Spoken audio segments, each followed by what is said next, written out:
Hey folks, this is Will giving you an update here. And the last time we did one of these kind of breaking news updates was back in August 2nd.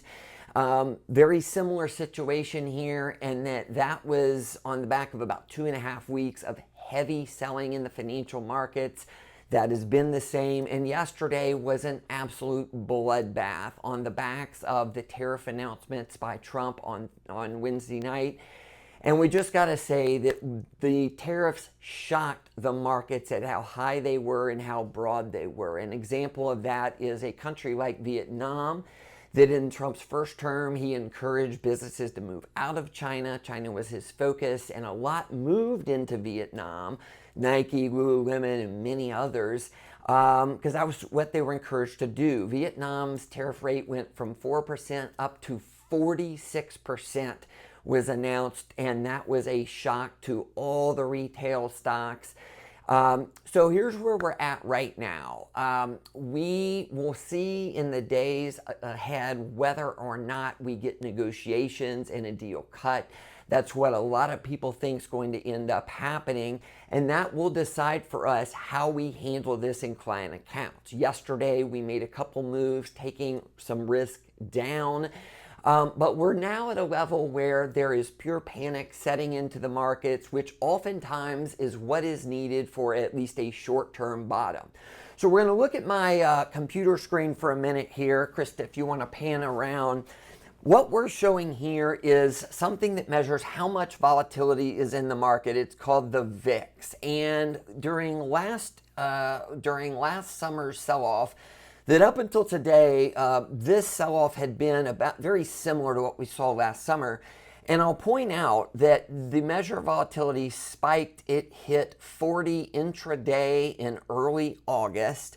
And you will see that today, and in fact, right now it's at 37, but this morning this hit 45, okay? And so here's what that tells you. Oftentimes when the VIX is this high, that marks a short-term bottom. Now, we are on a Friday, and I can tell you, Fridays rarely see the bottom then, because at the end of the day, normally you have traders wanting to get out of the markets because over the weekend, people look at their statements or their accounts, and oftentimes, if they're managing their own money, they go in and put sell orders in for the Monday open, or they email their advisor and they say something similar. And so a lot of times Monday, the market's open down, and that is the bottom. That's happened many, many times. So that's what we're going to be watching carefully for. And then on the bounce, depending on whether or not there are negotiations or deals being made to take some of these tariff rates down, will determine what we end up doing. Right now, we have a clear case where the selling is across both good companies and bad. There are many high quality names that are down on 30, 40%. And looking out 6 months, 12 months down the road, you make your most money when you take advantage of those kind of declines in strong companies. Now, one other thing I want to measure here, or I want to highlight, we got a jobs report today, and the expectations were for 137,000 jobs added last month, came in at 228,000. Now listen, this has been a theme for the last couple of years, is analysts expecting the economy to really slow and to go into a recession, and it hasn't happened in the past. Now, this jobs number is through mid-month last month, so that is looking back. For that reason, we're going to talk about initial claims for unemployment insurance, which is the chart we talked about the most over the last couple months. And Krista, if you want to come around, we'll highlight this. This came in at 219,000 yesterday on Thursday, and this is at the low end of the range it has been in over the last 3 years plus. And here's what this tells us is that there are just not layoffs happening, other than, of course, we know at the federal level there are some layoffs there. But it just isn't happening. And by the way, this is near real-time data, okay? Near real-time data.